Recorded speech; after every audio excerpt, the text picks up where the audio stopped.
De saint François de Sales, traité de l'amour de Dieu. Livre 9e, de l'amour de soumission par lequel notre volonté s'unit au bon plaisir de Dieu. Chapitre 1er. De l'union de notre volonté avec la volonté divine qu'on appelle volonté de bon plaisir. Rien ne se fait hormis le péché que par la volonté de Dieu qu'on appelle volonté absolue et de bon plaisir, que personne ne peut empêcher, et laquelle ne nous est point connue que par les effets, qui étant arrivés nous manifestent que Dieu les a voulus et désignés. Considérons donc en bloc théotime tout ce qui a été, qui est et qui sera, et tout ravis d'étonnement, nous serons contraints d'exclamer à l'imitation du psalmiste « Ô Seigneur, je vous louerai, parce que vous êtes excessivement magnifié. Vos œuvres sont merveilleuses, et mon âme le reconnaît trop plus. » Psaume 138, verset 14. Votre science est admirable au-dessus de moi, elle prévaut, et je ne puis y atteindre. Psaume 138, verset 6. Et de là nous passerons à la très sainte complaisance, nous réjouissant de quoi Dieu est si infini en sagesse, puissance et bonté, qui sont les trois propriétés divines desquelles l'univers n'est qu'un petit essai et comme une montre. Voyons les hommes et les anges et toute cette variété de nature, de qualités, conditions, facultés, affections, passions, grâces et privilèges que la suprême providence a établis en la multitude innombrable de ces intelligences célestes et des personnes humaines, dans lesquelles est si admirablement exercée la justice et miséricorde divine. Et nous ne pourrons nous contenir de chanter, avec une joie pleine de respect et de crainte amoureuse, « J'ai pour objet de mon cantique la justice et le jugement, je vous consacre ma musique, ô Dieu tout juste et tout clément. » Psaume 100, verset 1. Théotime, nous devons avoir une extrême complaisance de voir comme Dieu exerce sa miséricorde par tant de diverses faveurs qu'il distribue aux anges et aux hommes, au ciel et en la terre, et comme il pratique sa justice par une infinie variété de peines et châtiments. Car sa justice et sa miséricorde sont également aimables et admirables en elles-mêmes, puisque l'une et l'autre ne sont autre chose qu'une même très unique bonté et divinité. Mais d'autant que les effets de sa justice nous sont âpres et pleins d'amertume, il les adoucit toujours par le mélange de ceux de sa miséricorde, et fait que parmi les eaux du déluge de sa juste indignation, l'olivier verdoyant soit conservé, et que l'âme dévote comme une chaste colombe l'y puisse enfin trouver, si toutefois elle veut bien amoureusement méditer à la façon des colombes.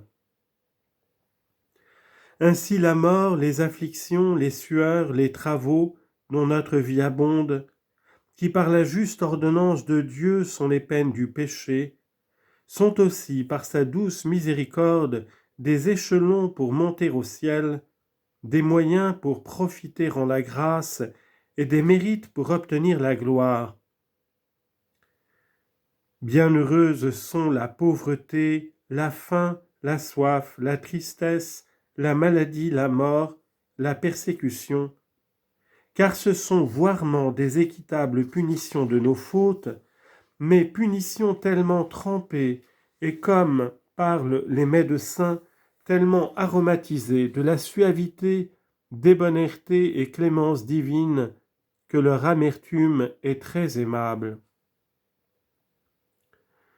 Chose étrange mais véritable, ô Théotime, si les damnés n'étaient aveuglés de leur obstination et de la haine qu'ils ont contre Dieu, ils trouveraient de la consolation en leur peine et verraient la miséricorde divine admirablement mêlés avec les flammes qui les brûlent éternellement, si que les saints, considérant d'une part les tourments des damnés si horribles et effroyables, ils en louent la justice divine et s'écrient: Vous êtes juste, ô Dieu, vous êtes équitable, la justice à jamais règne en vos jugements. Psaume 118, verset 137. Mais voyons d'autre part que ces peines, quoique éternelles et incompréhensibles, sont toutefois moindres de beaucoup que les coulpes et crimes pour lesquels elles sont infligées. Ravis de l'infinie miséricorde de Dieu, ô Seigneur, diront-ils, que vous êtes bon, puisqu'au plus fort de votre colère, vous ne pouvez contenir le torrent de vos miséricordes, qu'elles n'écoulent leurs eaux dans les impétueuses flammes de l'enfer. Vous n'avez oublié la bonté de votre âme, non pas même jetant les damnés dans la flamme. De l'enfer éternel parmi votre fureur, vous n'avez su garder votre sainte douceur, de répandre les traits de sa compassion parmi les justes coups de la punition. Venons par après à nous-mêmes en particulier, et voyons une quantité de biens intérieurs et extérieurs, comme aussi un nombre très grand de peines intérieures et extérieures, que la providence divine nous a préparées selon sa très sainte justice et miséricorde, et comme ouvrant les bras de notre consentement, embrassons tout cela très amoureusement, acquiesçant à la très sainte volonté et chantant à Dieu par manière d'une hymne éternelle d'acquiescement. Que votre volonté soit faite en la terre comme au ciel. Matthieu chapitre 6, verset 10. Oui, Seigneur, votre volonté, qu'elle soit faite en la terre où nous n'avons point de plaisir sans mélange de quelque douleur, point de rose sans épines, point de jour sans la suite d'une nuit, point de printemps sans qu'il soit précédé de l'hiver, en la terre, Seigneur, où les consolations sont rares et les travaux innombrables.